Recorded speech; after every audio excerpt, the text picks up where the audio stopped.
आप सुन रहे हैं डीजी संतोष कुमार।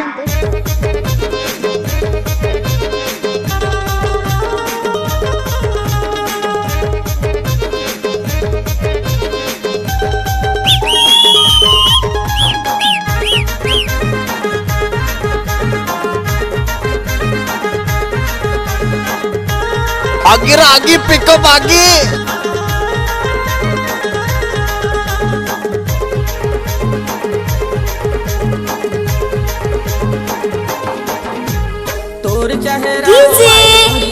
संतोष कुमार।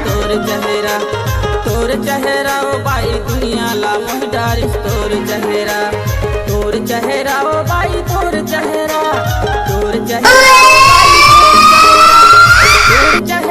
बाई तोर चेहरा ओ बाई दुनिया ला मोहडारिस तोर चेहरा ओ बाई दुनिया ला मोहडारिस तोर चेहरा।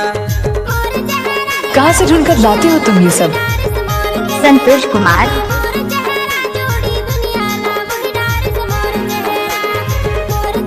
डीजे संतोष कुमार।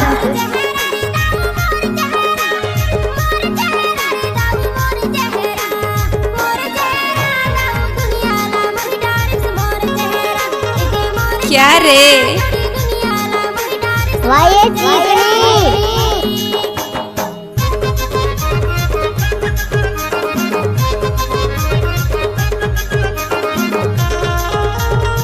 मिक्स बार।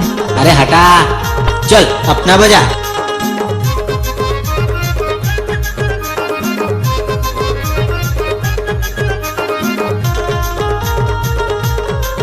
नाचुरी आओ नचिए।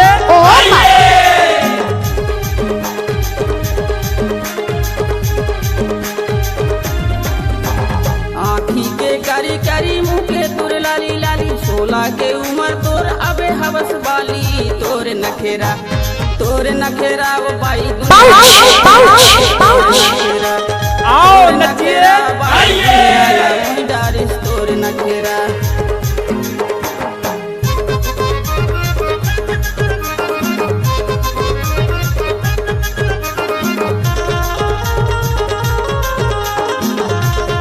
डीजे आप सभी तमाम श्रद्धालु भक्तगणों का हार्दिक अभिनंदन करता है और करता ही रहेगा। संतोष मरावी बघोर टोला वाले।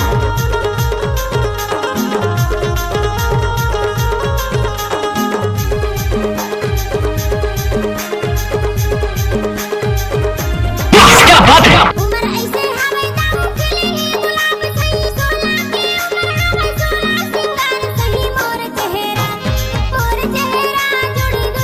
डीजे संतोष।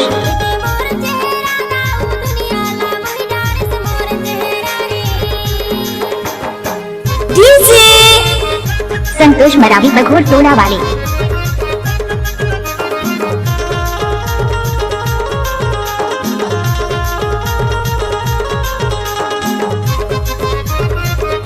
इडियट!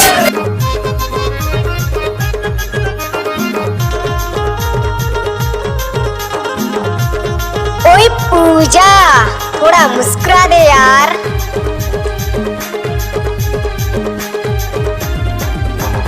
नाक माँ नथनी पहने माथ माँ बिंदिया गोड़ माँ पायल पहने हाथ माँ कंगना तोर चेहरा ओ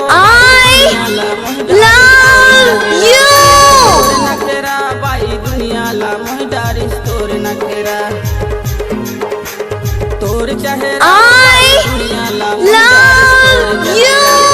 तोर चेहरा ओ बाई दुनिया ला मोहडारिस तोर चेहरा ओ बाई तोर चेहरा ओ बाई तोर चेहरा अरे हटा, चल अपना बजा। तोर चेहरा ओ बाई दुनिया ला मोहडारिस तोर चेहरा ओ बाई दुनिया ला मोहडारिस तोर चेहरा।